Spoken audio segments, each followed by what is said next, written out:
এই যে 5 ইঞ্চি কাটার, এটা আমাদের 5 ইঞ্চি কাটার। আর এই যে মেন কাটার 6 ইঞ্চি, আর এই যে এটা হচ্ছে 4 ইঞ্চি। সবগুলো এখন রেডি করা হচ্ছে। আর এই যে আমাদের পাইপ, 10 পিস পাইপ আছে।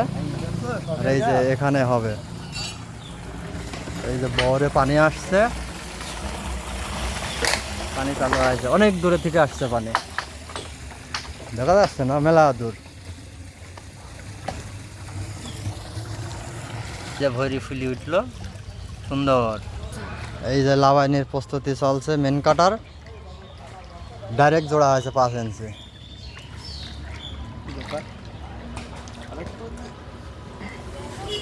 গার করে চলে গেল সেই। ওয়াও, লাইক কমেন্ট শেয়ার করে দেবেন সবাই, সব লাইক কমেন্ট শেয়ার করতে চান না, ভালো ভালো ভিডিও পাবেন, সমস্যা নাই, পাশে আছি।